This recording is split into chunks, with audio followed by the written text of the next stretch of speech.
This is Irele community, and like any other community, the people here have high demands for development. Good road network, we have electricity, we have pipe-borne water, and all what you can think of. Because to combine development in an area or civilization in an area, all these facilities are supposed to be in place. Then, job opportunity, social amenities, and all other good things that operate where development areas are. This local lawmaker believes he has the answers to these high demands from the people. We really have the largest deposit of bitumen in Ondo State, alongside with Agbabu. By the time they start exploiting, development will come. Like what we are not even thinking of, will still come to the place. It will enhance the economic of that land. Talk about revenue. Generate revenue for the state government, for the local government, for the federal government. All of us will be engaged. It will create job opportunity. A lot of things will happen. And the people of Irele couldn't have agreed more. Because it will provide a lot of employment for all the youths, all the unemployed in this area. Not in Irele alone, but all over the southern senatorial district, even the whole of Ondo State. Before they can tap the bitumen or petroleum, I think they will provide good road. Electricity will come in. Good water will come in. So these are something that will bring a social amenity, bring a job opportunity to this community. Also, we want to go to the sites of the bitumen project. The optimism expressed by these people epitomizes their expectation from bitumen exploration. But most of them remain oblivious of the extent of damage it will have on their environment. Bitumen is very dirty crude. You know, it's just, and then once you allow it to pollute an environment, it becomes very difficult to scrape the soil and restore that soil to its pristine conditions. Alberta, Canada. What was once a flourishing forest with large swaths of pristine trees that sprawled across the landscape now looks more like a wasteland, ravaged by the exploration of bitumen. Experts say that these lands may never be recovered again. There are two major ways of mining tar sands. One of them is in situ mining. Forget about the surface, right? Let us tap from beneath using in situ technology. You can pump chemicals, you can pump hot water to liquefy this and then pump it out through another channel. But this method often requires substantial energy and water, thereby making the process all too expensive. And then, what is the cost of a barrel of bitumen in the world market? Why must you go through this stress? The second method, however, is a more preferred option: open surface mining. Here, first, the tar sands are very shallow. They're on the surface. You see them on the surface.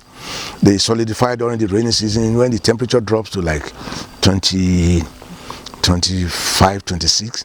But then during the dry season when the temperature climbs to 29, 30, you can see part of them flowing freely.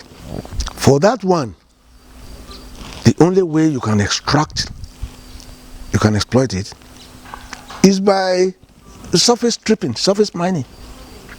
I mean, because it's very shallow, and it's just some few meters thick.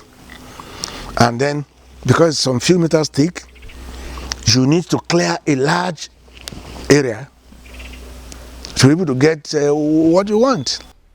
And it is the clearing of this large area for bitumen mining that is responsible for the Canadian moon landscape in Alberta. So how are you going to strip the landscape? How are you going to remove the landscape and start exploiting? First, without removing the